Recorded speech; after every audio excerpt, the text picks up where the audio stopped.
आपने ये तो सुना होगा कि ये दुनिया एक इल्यूजन है और जो भी हम देख पाते हैं वो एक्चुअल में वैसा है ही नहीं। इस वीडियो में हम क्वांटम फिजिक्स से प्रूव करेंगे कि असल में ये वर्ल्ड एक रियलिटी नहीं है। हो सकता है ये सुनने में स्ट्रेंज लगे, लेकिन साइंस, स्पेशली क्वांटम फिजिक्स, हमें यही बताती है। अब चलिए टाइम वेस्ट किए बिना शुरू करते हैं और हर बात साइंटिफिक प्रूफ के साथ जानते हैं। देखिए, हम सबको बचपन से यही सिखाया गया है कि ये टेबल सॉलिड है, दीवार हार्ड है, मोबाइल आपके हाथ में एक रियल ऑब्जेक्ट है, आप उसे पकड़ सकते हो, गिरा दो तो टूट जाएगा। तो ऑब्वियस सा लगता है कि ये सब रियल है। लेकिन क्वांटम फिजिक्स कहती है नहीं, ये रियलिटी नहीं है, ये सिर्फ अपीयरेंस है। सबसे पहले एक सिंपल सवाल, हम चीजों को देखते कैसे हैं? आप कहोगे कि ये क्या बात हुई, अरे भाई हमारी दो आंखें हैं इसलिए हम देख पाते हैं। लेकिन सच ये है कि हमारी आंखें खुद कुछ नहीं देखती। आप कहोगे कि हर चीज एटम से बनी है, हम एटम्स को ही देख रहे होते हैं, या फिर हम इलेक्ट्रॉन्स, प्रोटॉन्स या न्यूट्रॉन्स के कारण किसी चीज को ऑब्जर्व करते हैं। असल में इनमें से कोई भी इसका एक्चुअल कारण नहीं है। हर एक ऑब्जेक्ट, चाहे वो ये फोन हो, ये टेबल हो या आपका शरीर, सब एटम से बना है और एटम के अंदर इलेक्ट्रॉन्स घूम रहे होते हैं। ये इलेक्ट्रॉन्स जब मूव करते हैं, एक्सेलरेट करते हैं, वाइब्रेट करते हैं, तो वो एक इलेक्ट्रोमैग्नेटिक फील्ड क्रिएट करते हैं। अब लाइट क्या है? लाइट भी इलेक्ट्रोमैग्नेटिक वेव है। जब लाइट किसी ऑब्जेक्ट पर गिरती है तो वो ऑब्जेक्ट के इलेक्ट्रॉन से इंटरैक्ट करती है। कुछ वेवलेंथ्स एब्जॉर्ब हो जाती हैं, कुछ रिफ्लेक्ट होती हैं, और जो रिफ्लेक्ट होकर आपकी आंखों तक पहुंचती है, आपका ब्रेन उसी रिफ्लेक्टेड लाइट को डिकोड करके कहता है, अच्छा ये लाल रंग है, ये हार्ड सरफेस है, ये चमकदार है, ये डल है। मतलब आप ऑब्जेक्ट को डायरेक्ट नहीं देख रहे हो, आप सिर्फ इलेक्ट्रॉन्स के बिहेवियर या मूवमेंट से बनी इंफॉर्मेशन देख रहे हो। इसका मतलब है कि अगर इलेक्ट्रॉन्स मूव नहीं करते तो हम किसी भी चीज को देख ही नहीं पाते।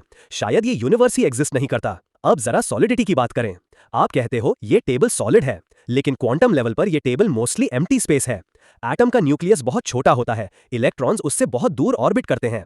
अगर एटम को फुटबॉल स्टेडियम जितना बड़ा मान लें तो न्यूक्लियस एक मटर के दाने जितना होगा, बाकी सब खाली। तो फिर आप टेबल के आर पार क्यों नहीं निकल जाते?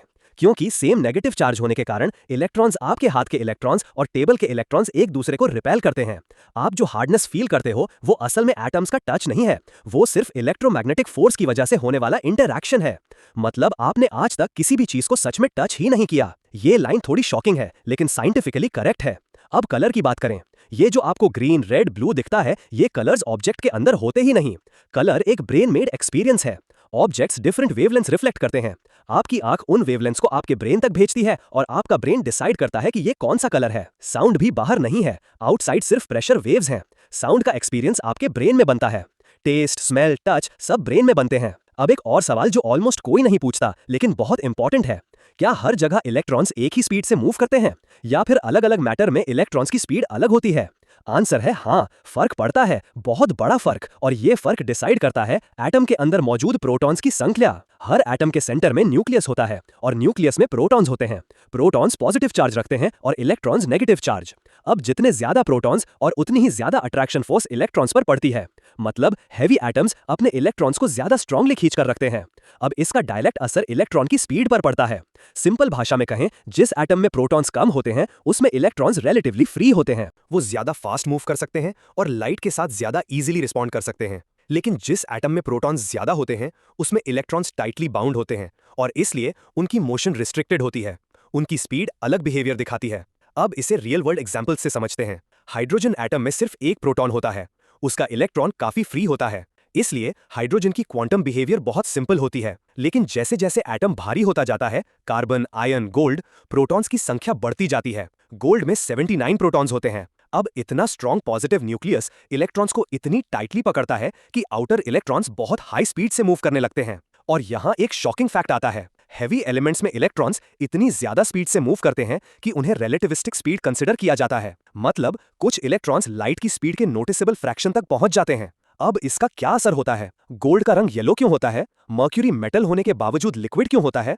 इन दोनों के आंसर्स भी इलेक्ट्रॉन स्पीड से जुड़े हुए हैं। गोल्ड के फास्ट मूविंग इलेक्ट्रॉन्स लाइट की ब्लू फ्रीक्वेंसीज को एब्जॉर्ब कर लेते हैं और येलो रिफ्लेक्ट करते हैं, इसलिए गोल्ड सुनहरा दिखता है। मर्क्यूरी में इलेक्ट्रॉन्स की स्पीड इतनी ज्यादा होती है कि एटम्स आपस में स्ट्रांगली बॉन्ड नहीं कर पाते, इसलिए मर्क्यूरी रूम टेम्परेचर पर लिक्विड रहती है। अब इसे और क्लियर करने के लिए गोल्ड और मर्क्यूरी का डायरेक्ट कंपैरिजन कर लेते हैं। गोल्ड और मर्क्यूरी दोनों हैवी एलिमेंट्स हैं, दोनों में प्रोटॉन्स की संख्या ज्यादा है, इसलिए दोनों के इलेक्ट्रॉन्स बहुत हाई स्पीड से मूव करते हैं। गोल्ड में 79 प्रोटॉन्स एंड मर्क्यूरी में 80 प्रोटॉन्स होते हैं, यानी मर्क्यूरी के न्यूक्लियस में गोल्ड से सिर्फ एक प्रोटॉन ज्यादा होता है। लेकिन यही छोटा सा डिफरेंस इलेक्ट्रॉन्स के बिहेवियर, बॉन्डिंग और मैक्रोस्कोपिक प्रॉपर्टीज में बड़ा असर डाल देता है। इसलिए मर्क्यूरी के आउटर इलेक्ट्रॉन्स गोल्ड के इलेक्ट्रॉन से भी ज्यादा फास्ट बिहेव करते हैं। गोल्ड में इलेक्ट्रॉन्स फास्ट होते हैं, लेकिन वो आपस में स्ट्रॉन्ग बॉन्डिंग बना लेते हैं, इसलिए गोल्ड सॉलिड रहता है। मर्क्यूरी में इलेक्ट्रॉन्स इतने ज्यादा फास्ट और लूजली बाउंड होते हैं कि एटम्स एक दूसरे को टाइटली पकड़ ही नहीं पाते। इलेक्ट्रॉन क्लाउड ऑलमोस्ट स्लिप करता रहता है। सिंपल भाषा में कहें तो गोल्ड के इलेक्ट्रॉन्स फास्ट बट कंट्रोल्ड होते हैं, जबकि मर्क्यूरी के इलेक्ट्रॉन्स को हम टू फास्ट टू सेटल कह सकते हैं।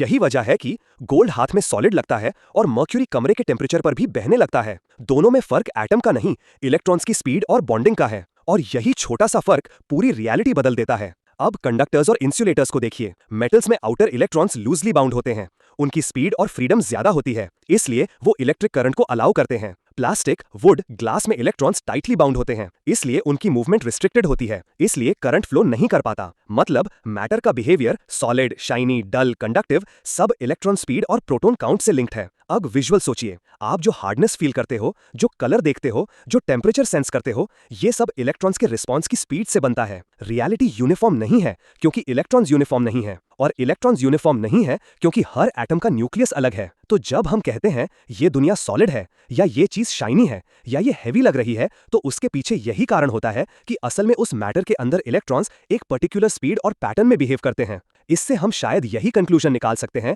कि इस यूनिवर्स में हर चीज शायद एक ही बेसिक मैटर से बनी है, और जो भी हम देख और महसूस कर पाते हैं वो क्वांटम लेवल पर प्रोटॉन्स और इलेक्ट्रॉन्स का खेल है।